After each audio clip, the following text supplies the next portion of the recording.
there's a new resource, a mental health resource that the district is just launched called Care Solace. And it is a mental health and addiction service, or addiction recovery, I'm like, referral service. What's the word? Referral service. And it is available to every student and every family member and every staff member in the district starting on day one, about 2 weeks ago. So that was a referral service and a resource that Johnny Fu, the Director of Student Services, and Matt Gillingham really saw that could help remove a barrier for a lot of folks when they needed some sort of a service or mental health support or a problem dealing with addiction. That can be a big barrier. We've heard, I know I've experienced in my life when I've gone to look to try to find a care provider, that sometimes it's hard to know where to go. There can be long wait lists, etc. And so we were really excited to hear from Johnny Fu that he thought this was going to be something that was really going to be a game changer for a lot of folks in helping us deal with mental wellness, student mental wellness, and staff and family mental wellness in our district. But they had, the problem was they didn't have the funding for it. And so that's where the Schools Foundation was able to come in. We were able to commit to provide funding for that, and then we were also able to work with the city of Redmond, who had funding that they had received actually from the state as part of the opioid settlement that the state received. And one of the things about that funding is it has to go and help folks who are dealing with addiction recovery. So we were able to both provide funding, but then also coordinate with other community partners to make this happen. So that's another piece of what the Schools Foundation does. In addition to providing programs, raising money, we're also a place that we're just naturally positioned where we're able to create, to build collaboration, to create collaborative types of it's a collaborative environment, collaborative partnerships where we're able to help amplify and work together in a way to make things happen that couldn't happen otherwise, but also, with the funding and then with the work that we do. So that was a lot, maybe more than I was supposed to share. I never know. Sometimes I never know what I'm gonna think is important to share.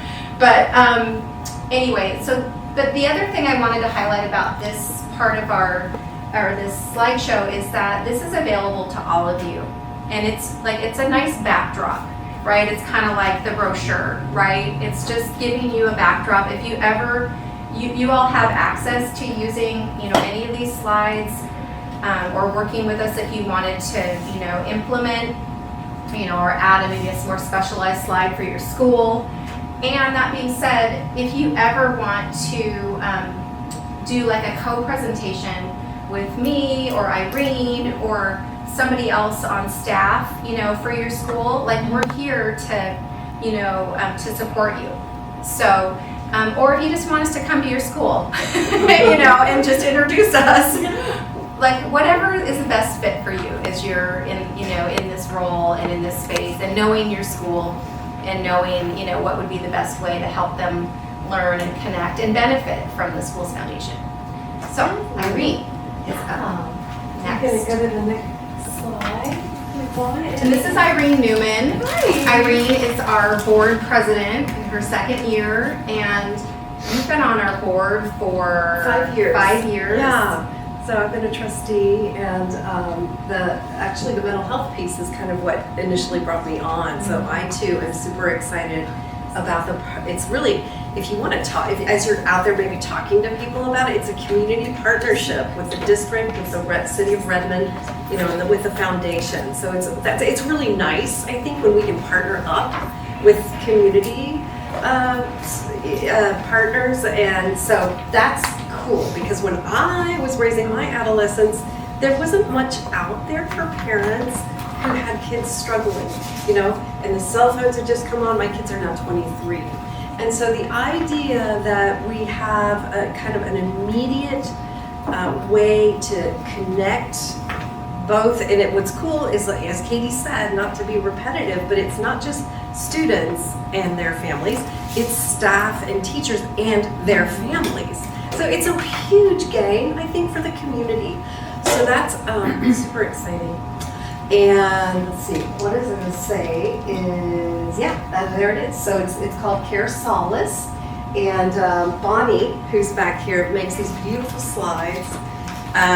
And so do feel free to use these slides as you're out there. If you're comfortable presenting, great. If you're not that comfortable presenting, like Katie said, just call on one of us. We're happy to go out. I love meeting people and meeting parents especially.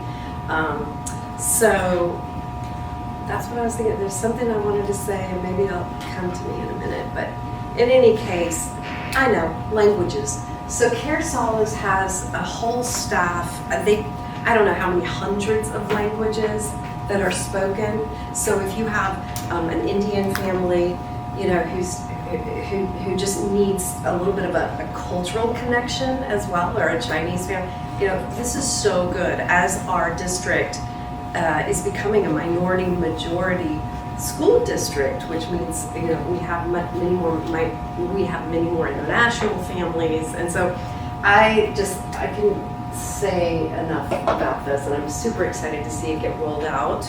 And of course, we as trustees, like my trustee hat, we're always looking at how is it going. And so Katie works really hard with the school district to make sure we understand you know, how it's going, how our families being served, are there any issues with it, so we can be responsive and transparent to the community.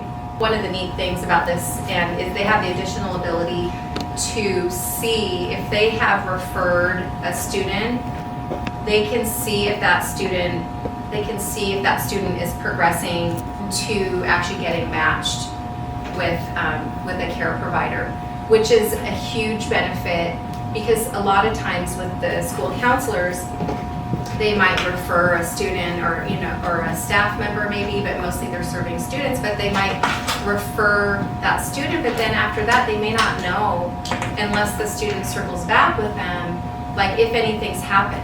And so with Care Solace, they can see, and there's no divulging of any specific information other than, you know, they can see, okay, this student got matched with 3 potential, you know, care providers, and then they made an appointment with one, and then they attended it.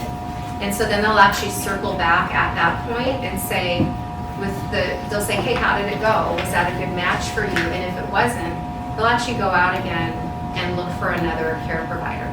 So there's a lot of information and a process that really helps set people up for success, and it keeps the counselors in the loop of knowing kind of at least procedurally where their students are at and if they're making the connections that they needed. Just quickly, our FIT campaign is running. It's our second largest campaign of the year. Our largest fundraiser of the year is our spring benefit, which comes up at the end of March, and we'll be letting you all know more about as we get closer. We're thinking about doing something a little bit different this year because it's our 20th birthday / anniversary, however we want to think about that. But our fall campaign is running through the month of October, and it is, many of you helped us place signs around at your schools. Thank you for doing that. If for some reason you don't have campaign signs, you're not seeing campaign signs at your schools and you want to be part of that, we do have more signs that could be placed. So that's an opportunity to, engage in that, but it's not a requirement. So don't feel like, if you didn't do it, don't feel, that's not a problem. Because we also have a lot of our board of trustee members who help with that and who have helped over the years. So if you do see signs at your school, that's probably, if you didn't do it, that's probably who did. But that's one way that we just try to create an awareness in communities that, we exist, that we're doing work, check us out. And then we're sending out emails. It's mostly an email fundraiser. So we'll be sending out emails about one per week for 4 weeks. We do have a system where if folks don't open an email, we're able to do a resend. So just so you know, that's kind of the pattern to expect. And then we only are sending those emails to folks who have engaged with the organization. So if you're talking to somebody and they say, oh, I didn't get the fundraising email, then say, hey, sign up for their newsletter. Because we do try to be respectful about who we're sending communications to.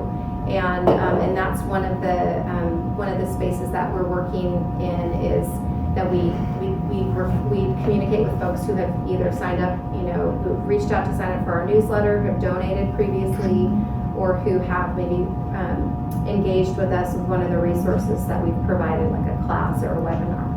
So, and then our goal this year is to raise $60,000 For this fundraiser. for this fundraiser, right? For this fall fundraiser.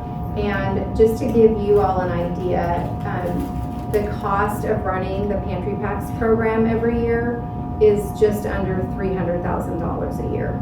And that's the cost. That's the warehouse, that's the food. And that is also with the amazing benefit that we have with having all of this, a huge volunteer leadership team, and all of our, all of volunteer drivers, et cetera.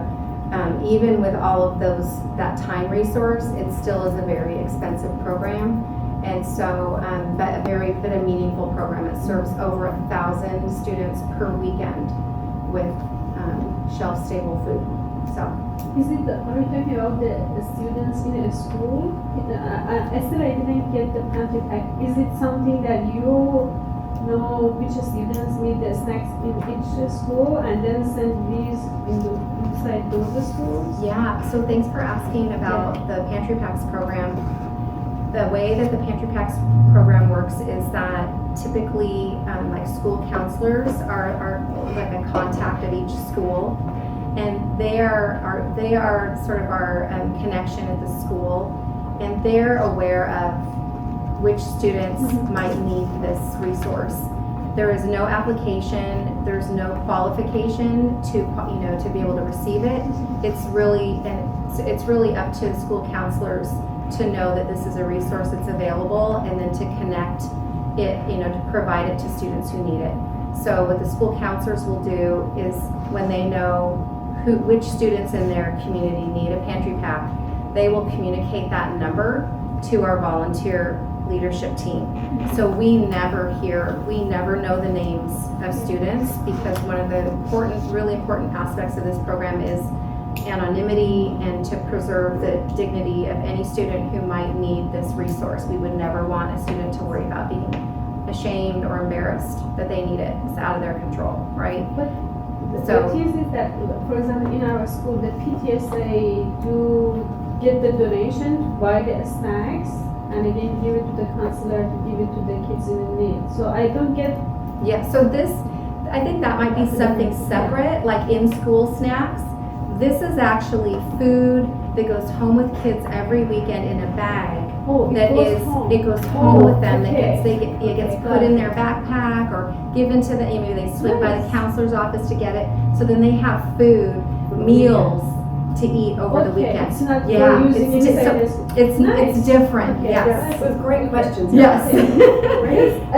No, if you would support them, why they ask Right, again? right, yeah. right. Okay, but Absolutely. yeah, no, this one that I'm talking, I know they give it inside the school. Yes, which is also really important, because kids get hungry during the school week too. Yeah, that's the thing I want to. snack.